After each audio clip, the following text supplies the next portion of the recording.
if your job is to try to be the best basketball player you can be, right? To do that, you have to practice, you have to train, right? You want to train as much as you can, as often as you can. So if you get up at 10 in the morning, train at 11, right? 12, say 12, train at 12, train for 2 hours, 12 to 2. You have to let your body recover. So you eat, recover, whatever. You get back out, you train, start training again at 6. Train from 6 to 8, right? And now you go home, you shower, you eat dinner, you go to bed, you wake up, you do it again, right? Those are 2 sessions.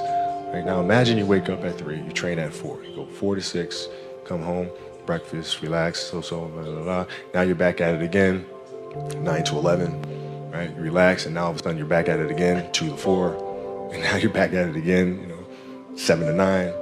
Look how much more training I have done by simply starting at 4, right? And so now you do that, and as the years go on, the separation that you have with your competitors and your peers just grows larger and larger and larger and larger and larger.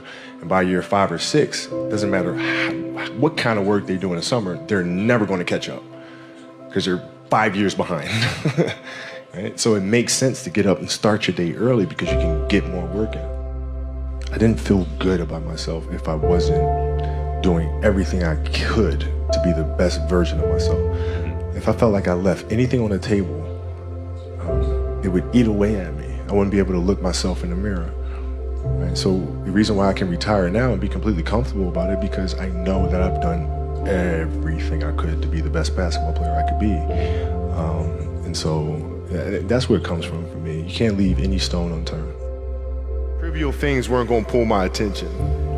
It had to be things weren't going to pull my attention. It had to be things that I had a purpose. I wanted to be one of the best basketball players to ever play. And anything else that was outside of that lane, I didn't have time for. At what age did that goal become crystal clear? I made that deal with myself at 13 years old. At 13 years old? 13 years old. That's the deal I made. You were crystal clear about it? Crystal clear. And where did inspiration come from? The love of the game. The love of the game, the challenge. Like I would watch Magic play, I'd watch Michael play, and I would see them do these unbelievable things, and I'd say, can I get to that level? I don't know, but let's find out. If I could work that hard every day, with being blessed with the physical tools that I have, what would my career be?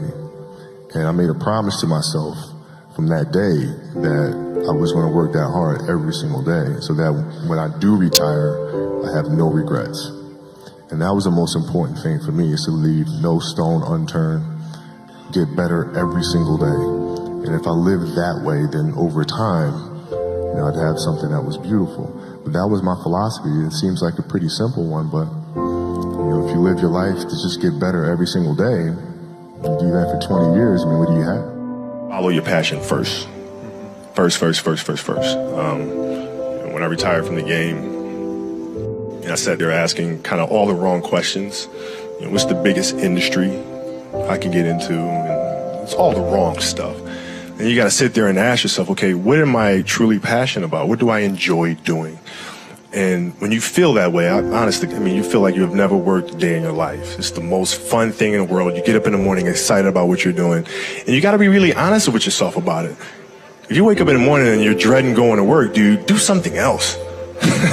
Do something else. And those are hard decisions to make. But when you make those decisions, it's a very liberating experience. And you'll find out that the rewards will come. Basketball for me was the most important thing. So everything I saw, whether it was TV shows, whether it was books I read, people I talked to, everything was done to try to learn how to become a better basketball player. Everything. And so when you have that point of view, then literally the world becomes your library to help you to become better at your craft.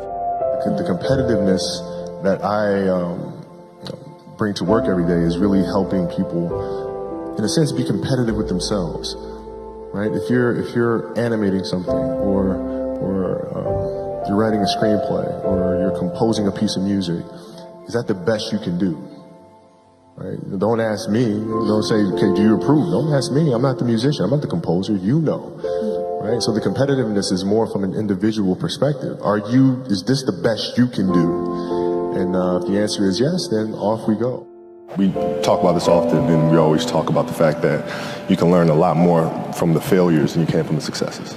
And you have to figure out where those landmines are and then how to best avoid those, or help entrepreneurs, and ourselves included, figure out the clues of where those landmines are. You know, not that you're going to avoid all of them, right? But it's also, when you do step on one, figuring out, okay, how do you recuperate? How do you balance back and pick yourself up? Dreams they should be pure. I think a lot of times when we're born into this world, we actually wind up going backwards. And it seems like the more we mature, the more responsible our dreams become. And the more governors we put on ourselves and our ability to dream and to reimagine. And it's always a fight for us parents and for you guys to make sure that your dreams always stay pure. And so it's not a matter of pushing beyond the limitations or expectations. It's really a matter of protecting your dreams, protecting your imagination. That's really the key. And when you do that, then the world just seems limitless. Passion came from the love for the game. I loved everything about it, like the smell of the ball. You love the smell of the ball? Yes, the ball. The smell of like brand new sneakers, like the sound the ball makes when it hits the ground. Yeah, the ball going through the net, like all those things I love. And so the passion comes from that, because once you have that love, you just want to be a part of this thing all the time. I think the best way to prove your value is to work, is to learn, is to absorb, to be a sponge. You always want to outwork your potential. As hard as you believe you can work harder than that. If your practices aren't more competitive than the games themselves, you're doing the wrong thing. Mm-hmm. And most of these teams and coaches have gotten into a mindset of resting players. Mm-hmm. Oh, it's too much. We're not going to practice light day, light day, light day. Phil never gave us a light day. Mm-hmm. There's no days off. You show up and you work. You practice. Yeah. And practices are going to be worse. They're going to be more physical. There's going to be more trash talking, and I'm going to let you know, right? Yeah. If you didn't show up today, I'm going to let you know. Yeah. And it's going to be embarrassing, and you're going to hate it. But when Game 7 rolls around, the NBA Finals, you will be prepared. Rolled my ankle really, really bad. I came back, finished the series, but I couldn't touch a basketball until mid-September, which was driving me crazy because I couldn't train. Mm-hmm. But I looked at, this was like the 10th time I rolled my ankle in one season. So I'm looking at that and I'm saying, okay, I got to address that. And so being that I couldn't get on the basketball court, what I did was I took tap dancing lessons.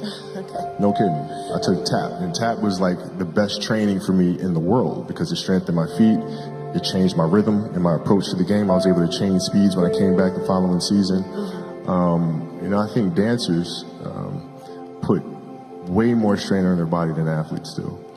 And I think there's a lot that can be learned from that. My daughter took ballet for several years, and I would sit there in the class, right? And I didn't know what I was getting into because I don't know anything about ballet, right? But I'm sitting there in the class, and I'm watching her get the first position, the second position. I'm learning the structure and the rules that go along with that. Mm-hmm. And as athletes, there's a lot to be learned from that.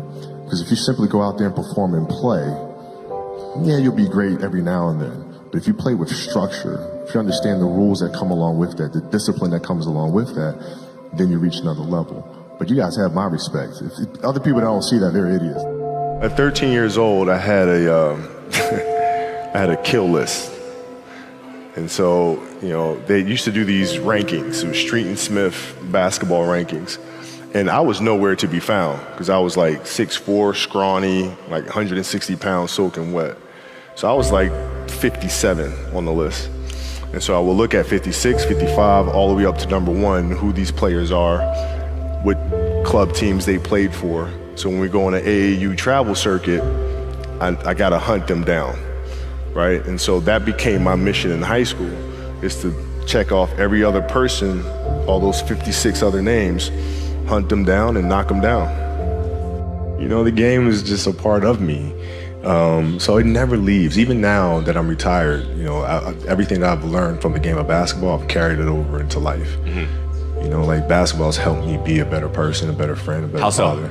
Well, because there's life lessons that are within the game, like communication, like unselfishness, like attention to detail, and empathy and compassion. Like all those things are in the game.